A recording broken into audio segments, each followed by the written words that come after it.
وعلیکم السلام ورحمۃ اللہ وبرکاتہ۔ سوال یہ ہے کہ قرآن مجید کے آخر میں نبی کریم صلی اللہ علیہ وعلی آلہ وسلم کے 99 نام لکھے ہوتے ہیں، ان کی شرعی حیثیت کیا ہے؟ دیکھیے، نبی کریم صلی اللہ علیہ وسلم کے بہت سارے نام ہیں۔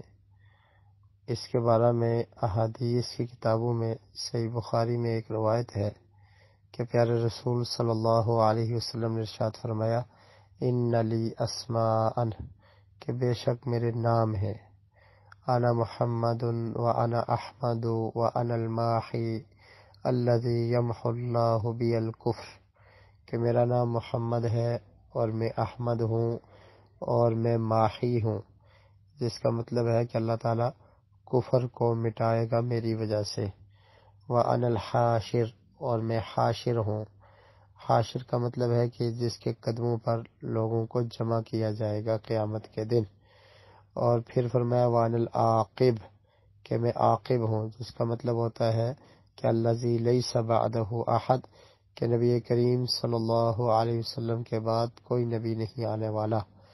اور اسی طرح صحیح مسلم میں حدیث ہے جس میں نبی کریم صلی اللہ علیہ وسلم کے ناموں کا ذکر ہے کہ آپ نے فرمایا کہ میں محمد ہوں، احمد ہوں، مقفع ہوں، حاشر ہوں، نبی توبہ ہوں، نبی الرحمہ ہوں۔ تو اس میں بھی تقریباً یہ 6 ناموں کا ذکر ہے۔ اور اسی طرح صحیح بخاری میں ایک حدیث ہے کہ نبی کریم صلی اللہ علیہ وسلم نے ارشاد فرمایا کہ میرے 5 نام ہیں، لی خمسۃ اسماء، انا محمد و احمد و انا الماحی الذی یمحو اللہ بی الکفر وانا الحاشر الذی یحشر الناس علی قدمی وانا العاقب۔ تو یہی 5 نام جو پہلی روایت میں تھے تو یہاں پر بھی ذکر ہے۔ تو اس طرح سے نبی کریم صلی اللہ علیہ وسلم کے بہت سارے اسماء گرامی ہیں، آپ کے نام ہیں۔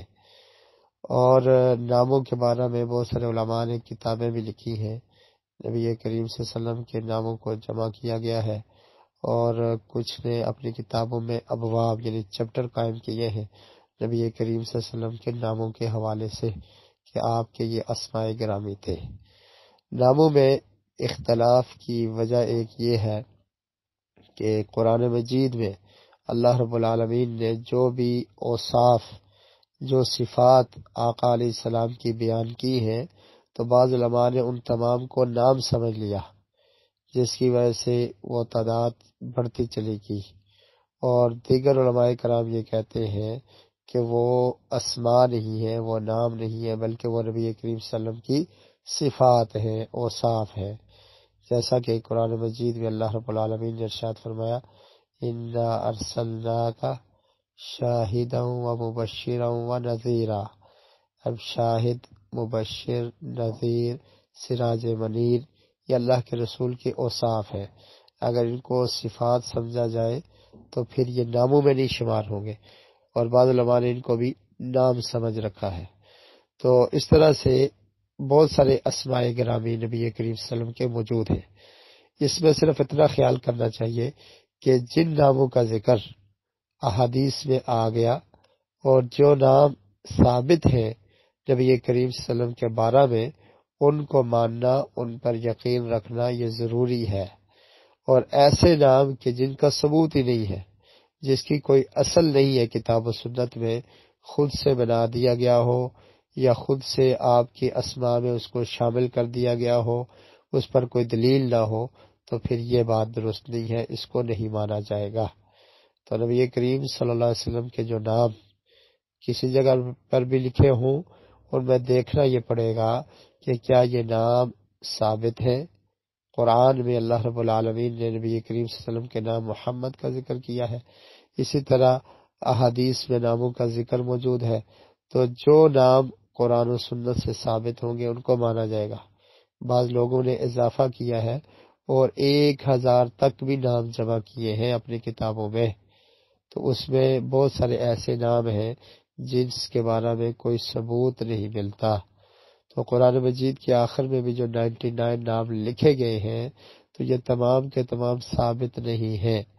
کچھ نام ہیں جو ثابت ہیں اور یہ ہر قرآن مجید کے آخر میں بھی نہیں ہے، بعض لوگوں نے لکھے ہیں، اور کتنے ایسے مصحف ہیں جن میں یہ نہیں لکھے ہوئے، لیکن آخر میں نبی کریم صلی اللہ علیہ وسلم کے 99 نام نہیں لکھے ہوئے۔ تو اس میں سے صرف دیکھنا یہ پڑے گا کہ جس کا کوئی ثبوت ملتا ہے وہ نام جس کو نبی کریم صلی اللہ علیہ وسلم نے خود اپنے لیے پسند کیا یا اللہ رب العالمین نے آقا علیہ السلام کے اس نام کا ذکر کیا، اس کو مانا جائے گا، تسلیم کیا جائے گا، اس پر ایمان رکھنا یہ ضروری ہے۔ لیکن جس نام کو بغیر کسی دلیل کے پیارے رسول صلی اللہ علیہ وسلم کا نام کہہ دیا گیا ہو تو یہ زیادتی ہے اور اس نام کو نہیں تسلیم کیا جائے گا۔ واللہ اعلم بالصواب۔